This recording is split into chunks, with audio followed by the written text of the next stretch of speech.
Hello Internet, I'm Jackie Fox, and today we're going to be talking about the 12 units that we know to be coming to the game as of when I'm recording this. So we have a lot to talk about today. Let's get into it. Alright, now we're getting into the units I ain't know shit about. So we're really going to be learning about them here. Galzak is an earth unit. Normal move and jump. Good grief. Really bad against piercing and strike. Not particularly good against anything in terms of resistances. It's not a good start for you, buddy. Okay, so we are a main job devout, so we're going to be a support, so maybe that doesn't matter a lot. Just stay back and don't worry about it. That's good. That is really good. Unfortunately, this is a negative, but it's not a huge negative. This buff was already good because that's a pretty good starting point. And then you get some attack time reduction. That's probably really neat for him. Let's see what he can do with that. He can also stack it up 250 higher. So he can get really fast. But he's using a lot of his passives to do that. So there's got to be a good payoff here. Counter damage with a cure. Counter all damage by inflicting slow. Or counter damage with regen and healing power. That's probably the way to go. Probably. Especially if he has other ways to heal. Which, likely. Okay, so as a devout, we're gonna have single target buff, increase earth attack, increase debuff resistance, and speed people up by 300. So if you're counting on to what he already has potentially from passives, this would get him, and that part is for self, this would get him up to a casting time reduction of 750 out of 1,000, which gets you pretty close to instant.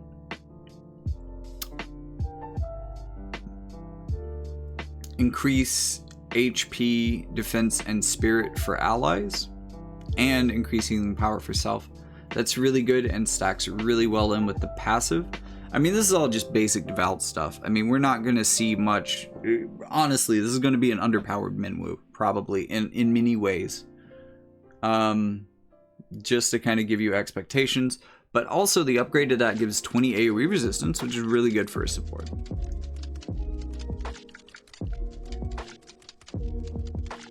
And then we have the super offensive healing single target skill. Really like that. Glad he got it.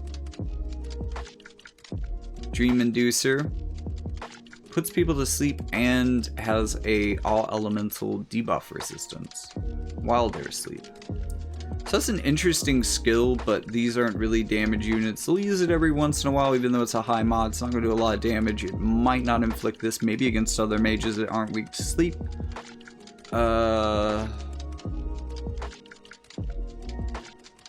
That, however, that's the headline. Holy crap, we've got it. We've done it now, folks.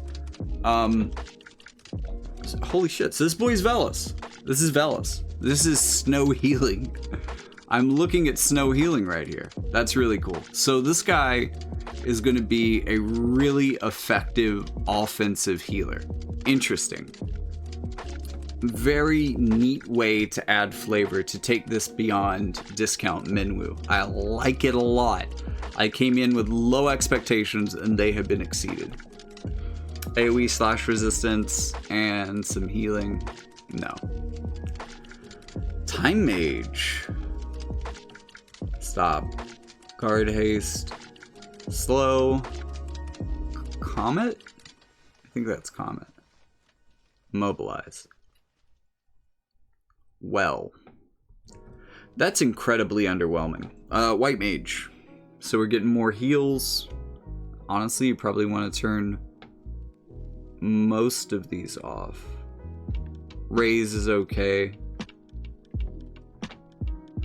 Curada's okay. Holy. Holy's pretty good. Guaranteed hit. Good modifier. He's not going to be doing a lot of damage. So, single target, similar damage to Dream Inducer. This is going to get around elemental resistances. Just keep in mind he's not going to have the same height of modifiers for his earth moves as he will for... I'm sorry, for light moves as he will for earth. But not really a damage dealer to begin with. So... wow. Well, I was excited until I realized that none of his sub-jobs are very good. I guess this one adds stuff that's kind of cool. Or you could run this for guard haste. Man, those are not good. No, it's all bad. Really good main job. Okay, pretty good main job. This is such a good skill, though. Really good support, maybe even rainbow potential. Just because Velis is a good rainbow unit, maybe this is a good rainbow limited unit. I think the sub-jobs really bum me out, but I think that is arguably more exciting than Dia. Alright, so Lina. Lina is the lowest cost unit in the FF4 collaboration. 5. Editor Jackie will fix it. Got some spirit, got some cast time down. Not great resistances, but again, we're talking about support here, so not expecting a lot, not as negative as Galzak's were. So, improvement over Galzak. AoE resistance, magic, and healing power up is really good for a healing support. Those are all things that healer support wants. 3 good things on 1. Excellent. Not sure she has AP consumption issues, so I'm not really sure that this is as important for her as it would be for people who have this main job, but this is the Valentine's job that we were talking about before, so maybe she has the missile. Oh, she does have the missile thing. Okay. Decrease cast time. That could be really important for her as a healer. That's definitely one to look out for. Emerald Echo could also be important too. She has a lot of buffs. This shores her up specifically in that matchup. Debuff resistance 12? That's all. Magic resistance 20 is okay, especially since she has a decent starting point. I think you probably run this one mainly because one of the things that a support like this can have a lot of trouble with is a unit that can reach into the back row and hit them. I don't remember. Yeah, she doesn't have a ton of missile resistance either. She just has 5% base. So she's not going to be built up high for that. That really covers a weakness for her pretty effectively. This is an interesting counter, but no, I don't think so. Alright. Curada. I never dislike having that. Sometimes you turn it off. Depends on how you want the AI to run. Slash resistance, 3 turns for self. Protect, 3 turns for self. So really good against physical slash. Those line up very well. Big AoE heal. Physical magical damage up for 1 turn. Or 2 turns. Or if you're running Emerald Echo, 3 turns. Not bad. And I use for Emerald Echo. Increase spirit for 3 turns for allies. Once again, Emerald Echo would increase that to 4 turns. And I mean, like really, most of the things that I've been saying so far, anything that has a turn, right? Because it's buffs and debuffs. Well, like, you know, Shell isn't a buff, you know. Was it Shell? Protect. Protect isn't a buff. But slash resistance, increasing slash resistance, that would be a buff. These are buffs. It's a buff. This is a buff, but it doesn't have a turn limit. Same for this one. So decreasing hate for her, though. I think this is a really interesting one to have early. And 40 spirit is quite a bit. You put these two together and you're painting a picture of her having good general resistances. Potentially, or being able to give herself a good starting point for kind of general resistances. Again, she's not a brawler, she's not meant to be on the front lines, but you want her to keep her safe from splash damage. We're leaning pretty hard into the support. We're only getting 1 damage move, cross AoE, 220 mod. So I think this actually compares pretty well with Dream Inducer and some of those skills that we've seen on support here recently in the last couple. But it's going to have a CT down 250, which is pretty good. Plenty of casts on it, so she can slap people with that for a while.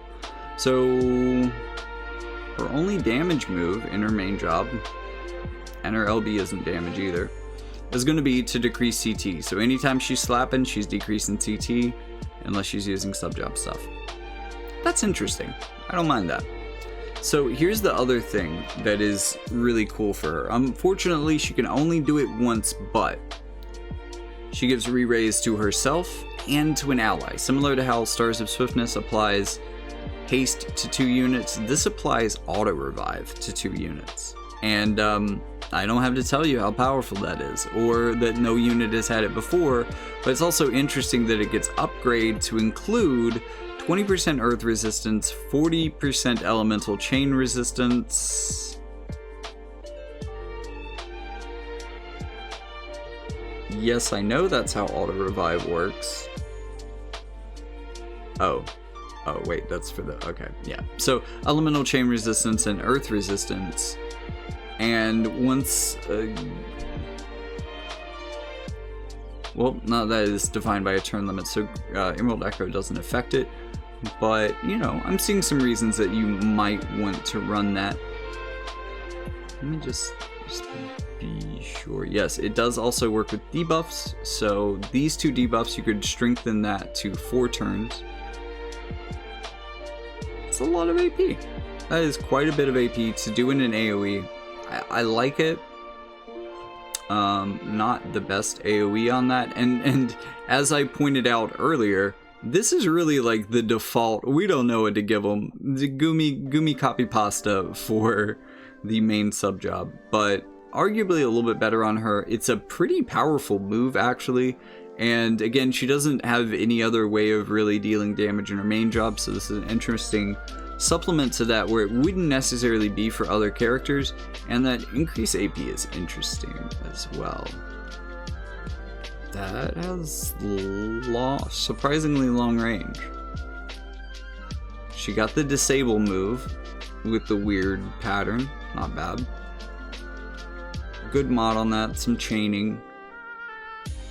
And a personal re-raise.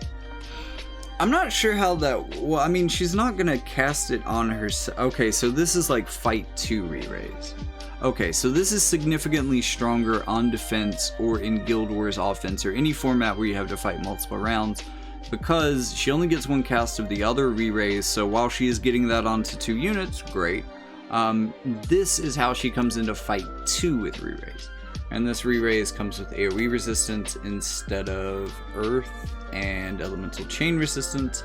So it works a bit differently. It does give her some damage options that are potentially better than what she would have otherwise, and allows her to go a bit more into magical resistance. That's a pretty good buff for that.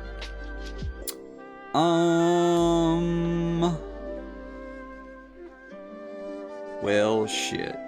You can decrease all elemental resistances with Imperil. That actually kind of slaps, and she has a pretty good magic stat, so this could work for her.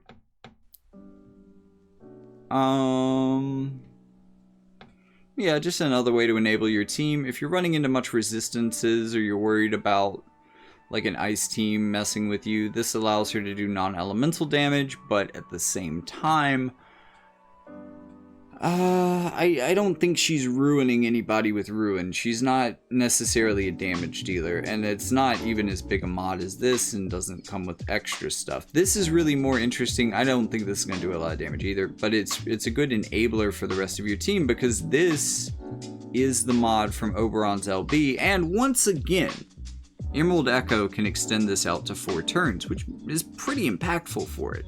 Normally, I wouldn't shout out Imperil. Well, actually, I mean, like, this combo's been available to green mages for forever. But I just find it interesting that there's good synergies in her kit with these kind of things. And then we have the LB, 1 cast, 69 AP, big boy AoE. That is a huge modifier for a heal. Woo! Ridiculous. So maybe like Sylvie levels of healing with this. And it gives Protect and Shell for 3 turns. So yeah. That is arguably better than Sylvie's LB. The trade-off, it seems, to getting increased turns of reduced general damage would be that she's not getting AP auto restore, which is, as I think I've noted in the past about mages, not necessarily important for them, as they have a high starting AP compared to other types of units. But since their LBs tend to cost AP for heals, especially with the more supportive units, and heals usually cost TP, it's kind of weird that they use AP anyways, and instead of changing that, sometimes they give AP auto restore to balance that out. So just keep in mind that could influence. Well, she's not much of an attacker unless you're running this sub job. Even then, she's not much of an attacker, so maybe you don't worry about her having low AP so much. All right. Barts. I think part of this is still down, but I will explain it to the best of my understanding. All right. So, Fury's Wrath, but different. So the first part, instead of getting the AP consumption down, we're getting AoE resistance. And instead of getting slash penetration, we're getting accuracy. I think this is a really good spread for that. If we see slash attack resistance penetration somewhere else, we can stack that in. But we are seeing another source of defense penetration, so it is possible to get 80 defense penetration undispellable just as a starting point for this guy, and maybe rock another 20 with equipment to bring him up to 100% just permanent defense ignore possibilities. That's undispellable, although potentially reducible.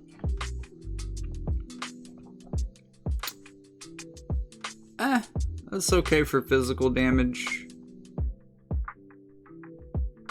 You know what? It's only slightly less likely to happen, but it's a 100% chance of. I mean, it reduces all damage. I would say that this is better. No, not a big fan of berserking myself. It's, I don't know. Hold on. Let me see if he has berserk resistance. He does. He does have berserk resistance. So he can potentially use that without worrying about the side effects. Decent slash resistance, not really weak to much. Bit to pierce, but not terrible.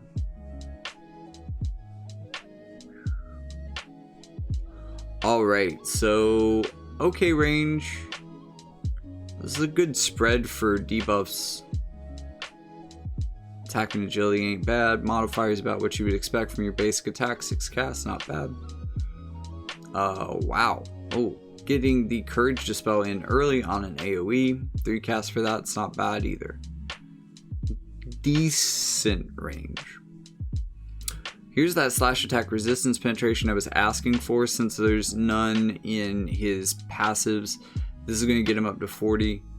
And I mean, if you got something on his weapon or something like that, you might be able to get him up to 60.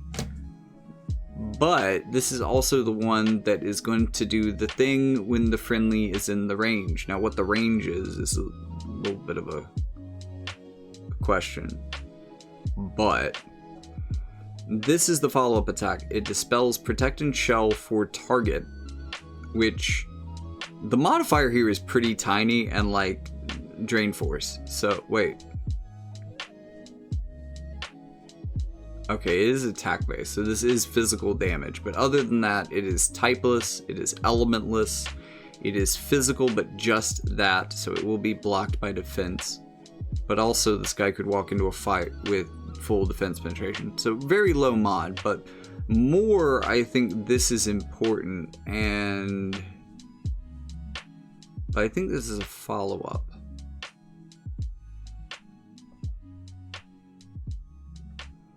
Yeah, I'm not sure what the range is from him that this triggers, but this is really good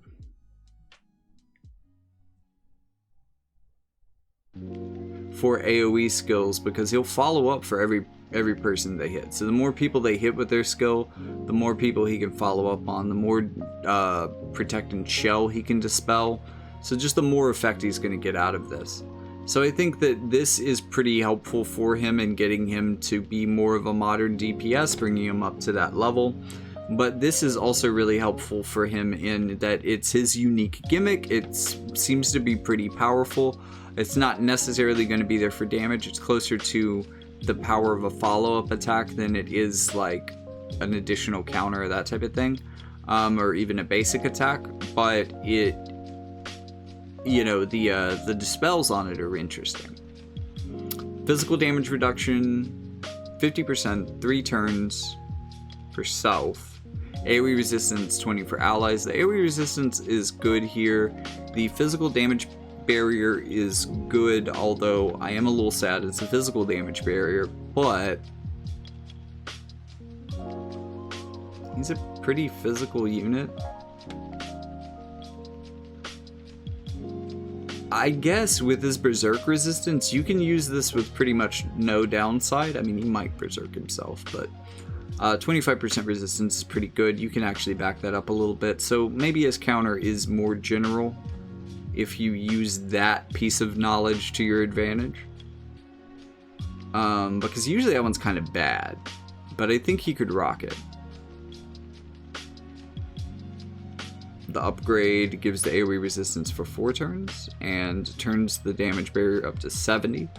Now we're getting somewhere, and 4 turns on AoE resistance is excellent.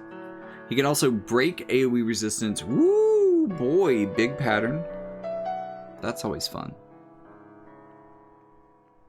So that's a break of 30 for this cast. Okay. So that's not as great as I was thinking. However, it is a 20 AP move with a 200 mod and a very, very big AoE. So I'm not going to argue with how long that lasts. Sure, I would like it to last longer, more like Magic Burst or Shadow Flare, but this is going to be doing a whole lot of damage in its upgraded state for not a lot of AP. Like, this goes from a questionable move to, wow, that's a really impactful upgrade. And then we're going to get a single target move, as is kind of the pattern with some of these DPSs, like getting a good AoE and a good single target for their last skills. Other than his like follow-up attack though, there really isn't any non-elemental damage in his kit, so he can get walled by light resistance. But we have a skill here that turns off counters, deals damage with a 240 mod, which is quite high, absorbs 50% of damage done, which is quite high for an absorb rate. Usually, as we've seen, that's been 30%. And this is going to increase that modifier up to 300 if they have either haste or auto restore active, which fairly common. Those effects are becoming fairly common. So this is a huge counter dispelling, like countering huge damage single target move And because it's going to do so much damage, that 50% heal back is going to be huge. Especially if you can get some healing power up modifiers on this guy. Maybe not your highest build priority, but whoo, boy, that could restore him to full health very easily if you did it right. That's generic as fuck. It does have piercing, so technically you could get multiple units in a line. It's also typeless, so this allows him to not get walled by specific resistances. So that's interesting.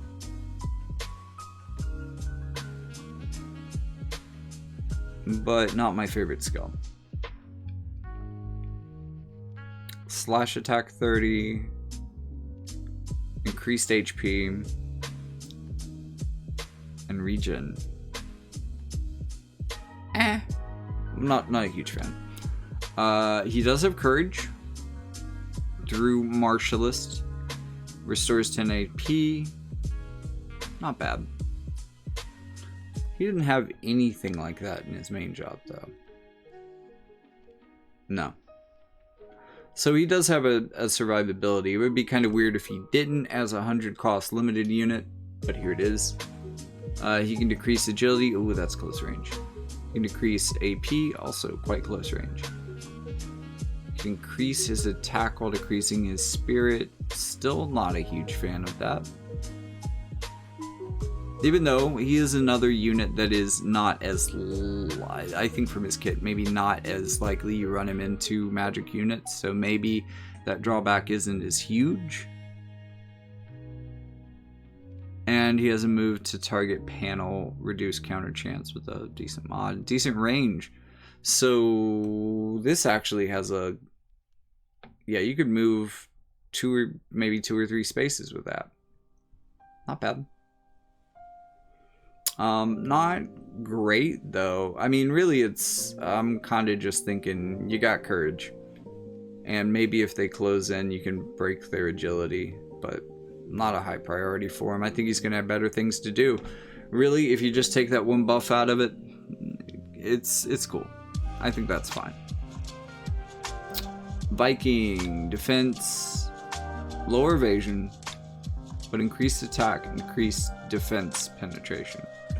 So, I think this could be really impactful for him as well. I think you probably want to run courage instead, especially because you could run the Martialist passive to get him an additional 40 defense penetration, which gets him to 80 base, maybe 100 base depending on your equipment.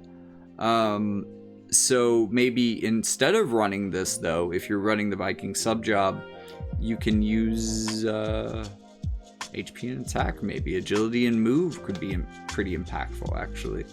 But I think those are slightly more niche cases. But if you are going into that niche case, you are probably gonna want to get your defense penetration. And this is generally a pretty decent buff. It does a lot of things, and the evasion rate really isn't impactful for him, so that's fine. I would much more rapidly trade his evasion than his spirit, even if it's only 5. Short range move, but has piercing. Immobilize, he's a physical unit, that's not a big deal. Increase crit chance, okay range. Decrease defense, but just for this cast. Decrease slash resistance by 30, but just for this cast. Reduce counter chance, but just for this cast. A 270 mod is quite big though. Also does have a big AP cost. And it is still pretty short range. So I'm not really seeing anything in here that's all that great. Again, both of these sub jobs are kind of a bust, with the exception of the first buff for either one. If you're running a different passive than the Martialist passive, you run this to make up the defense penetration. Otherwise, you're running this to make up for not having courage or re-raise main job, and you're probably ignoring or turning off all of the skills. But like, also most of the skills are pretty short range, so they might not even get in your way. And then we have the limit burst.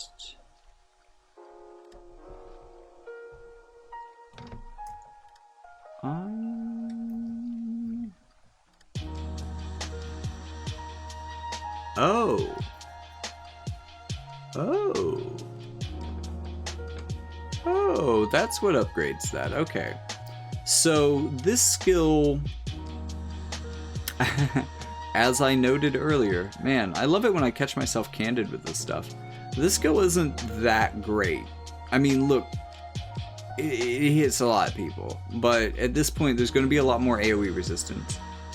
Although, this does counter that. Although, this is not a lasting thing. So while it's going to increase the modifier on this effectively, it's not really going to have any lasting damage. So, you know, this is, if you bump this modifier up and made it a vanilla attack, it would be very similar. And would you want to do that for 32 AP? You wouldn't. However, this becomes a pretty good attack with a higher modifier and a significantly lower AP cost, probably more important. So this makes that move better.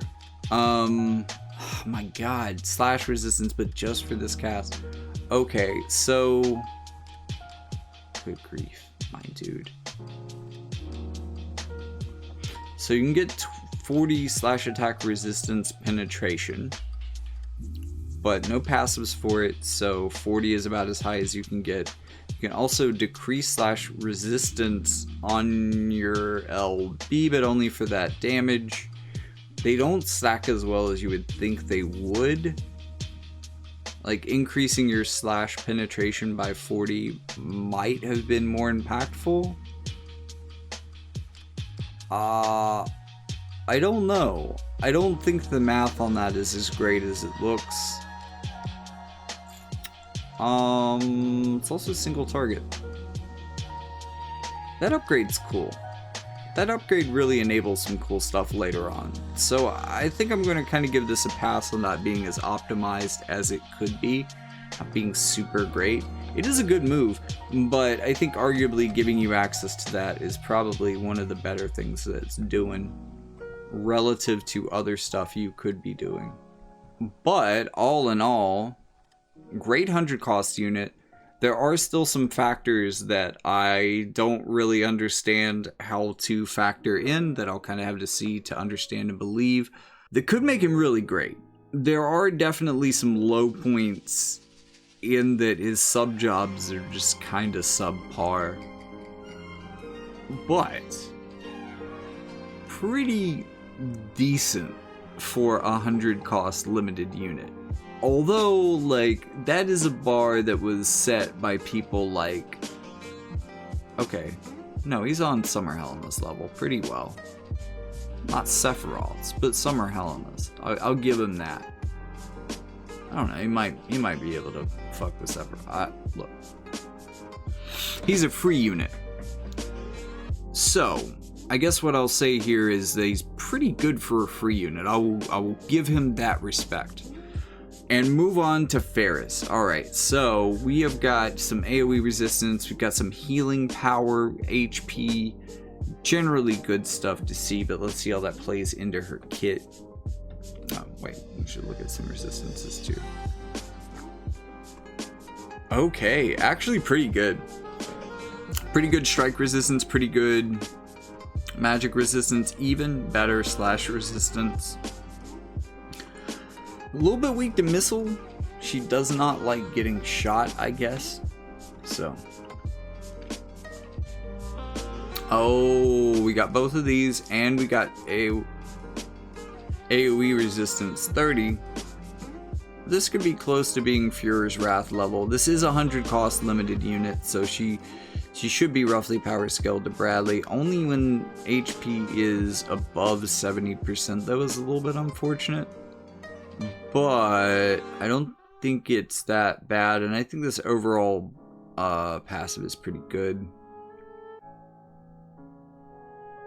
There's some good other options here too, but I don't see a second standout, and that first one isn't the best.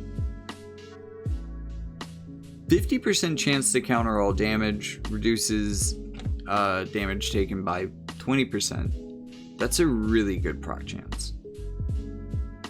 Counters are getting better, but that's a pretty good proc chance for all damage.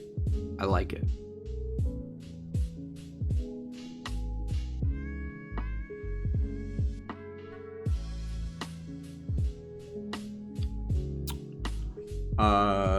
Similar idea down here, but kind of the offensive version. The range on this is theoretically very limited because they have to be adjacent to you, whereas the range to this is practically infinite. But after the upgrade, again, you have to run a passive, which does give you accuracy, not bad as a consolation prize. But this does get up to that same counter chance, which is pretty good, and it is on all damage, so I did want to mention it, but you gotta jump through some hoops to get there, is the point I'm trying to make.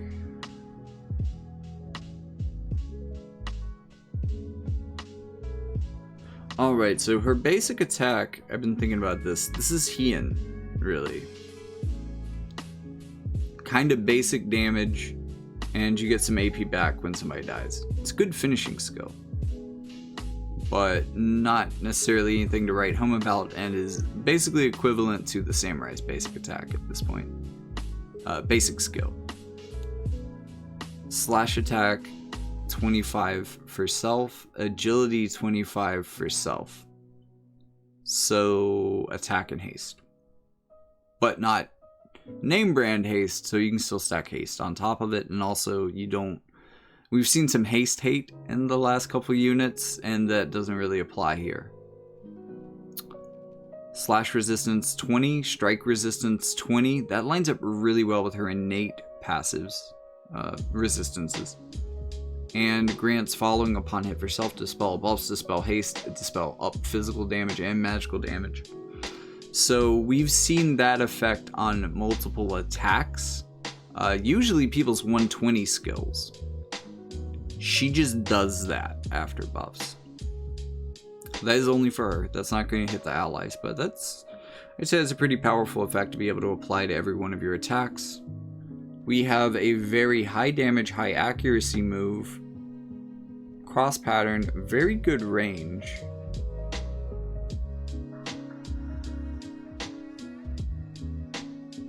The upgrade... Oh, okay, the upgrade makes it a box pattern. Much better AoE. I like big AoE increased hit chance moves. That's going to make her a much more effective future type evasion counter, to where she's dealing even with guaranteed hit evasion fairly effectively. And one more buff. Alright. So, protect, shell, AP consumption, and AoE resistance. That's a pretty good combination of things for a physical unit. I like getting protect and shell, and that stacks really well with AoE resistance.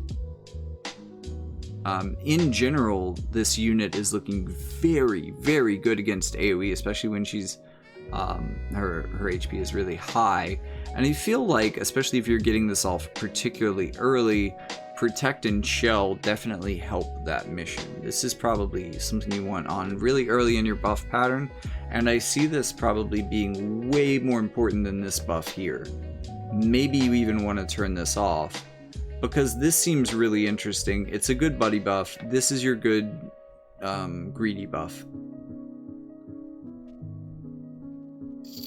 And also increases accuracy with upgrade. Excellent.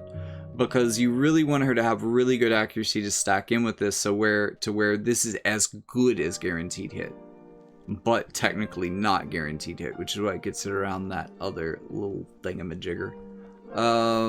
Decreases defense by 35, which is quite a lot, very considerable. Also, neutral attack type, so can't be resisted by attack type resistances. Curved skill. Oh, it's a projectile skill, but it goes right. It doesn't go through. It is not piercing. It goes up and around. All right. That makes as much sense as it has to.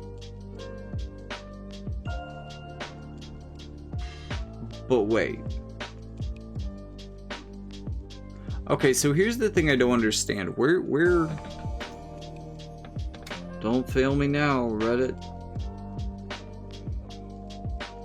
Yeah, damn it. No, you failed me. Oh man, I want to see the promo material for her because she has a skill that has a Sildra effect that heals people around her while she's dealing damage. Probably this one. So, you know, within maybe part of this pattern, people around her are getting healed while she's doing damage. I don't see it on any of these skills. Is it a thing? It's even 8 AP. It's Hien. It is exactly Hien. I don't know. I don't know. I don't know. I don't know. I don't know why they're having so much trouble figuring out how to import these things into wotv calc right now, but bear with them. They are some hardworking individuals. Please donate money. They probably need fucking money to hire a new person to do some work. I don't know what's going on, but I'd like for it to be solved.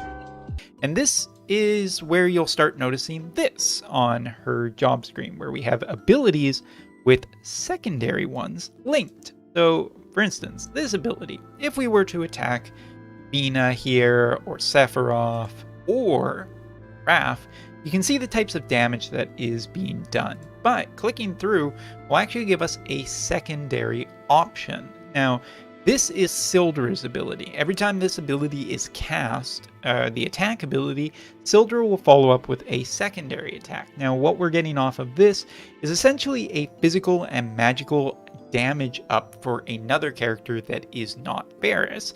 This is one of the ways that this actually stays balanced, just by the fact that it's not just giving Varus a massive, like herself, a big boost to potentially heal more damage off of some of her other abilities, but you can see that it is advantageous. This is one of Varus's big selling points, is the fact that she's doing two things at once with a lot of abilities. Anyways, let's talk about Paladin. This does give her the ability to kind of come in a little tanky. At least it gives her the ability to generate hate. It gives her a barrier. Sentinel, which is not as great as it used to be. And there's no courage or re-raise in the main job, so we're not seeing courage here. That's unfortunate. Nah, it's okay. I mean, like, the one thing that I would be excited about is the hate generation, but if she's not gonna have courage or re-raise at this point to back that up, I think that's probably a bad move for her. So maybe you run this for some of the... I don't know. I don't think you run it for those either. So let's see if Pugilist works. That's not bad for a brawler. Could be a good heal. No, this is the one that's a good heal for later on. Ooh, good drain. Okay, that's honestly how I'd rather her heal out of all of this. And this is interesting, but only if she can brawl, and I'm not super convinced of that. Increased defense penetration 50. Does not have a turn limit, which means that it's just for this ability. It has a decent AoE. It has a pretty good modifier on it. I don't think that's a really big... Oh, it removes half of their CT. Okay. So, this is actually, since this is the last skill, on the last unit, this skill looks really familiar. I just want to see how close the modifiers are. It's the same. It's all the same. I mean, there's the defense penetration that happens before damage, but this is also a bigger AoE. Alright, well, that makes that decision easy. I really love this skill on Ildira. I'll probably like it on Ferris as well. However, there are some components that I think makes it work especially well on Ildira that maybe aren't present here. The first of those being the large AoE, making this easy to follow up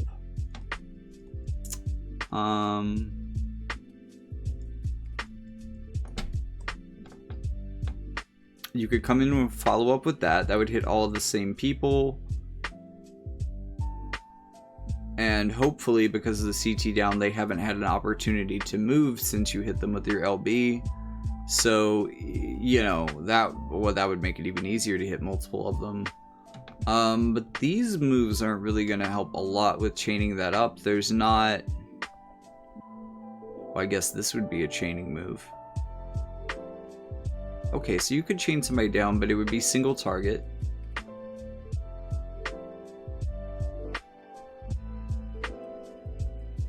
Another short-term defense penetration buff. Unless those aren't short-term, am I interpreting that wrong? Are those for 3 turns? Because I've seen 3 different formats for this. For 3 turns, for just this attack. What the fuck is this? Infinite? I mean, I don't think it is that. I think it's just for this attack, because that's a lot more likely than infinite, but I don't really know how to interpret this exactly. If anybody in the comments wants to translate wotv calc for me, that would be cool. But, with that being said, I have been recording for like 2.5 hours for this group of 12 units. And I haven't even got to the fun part yet.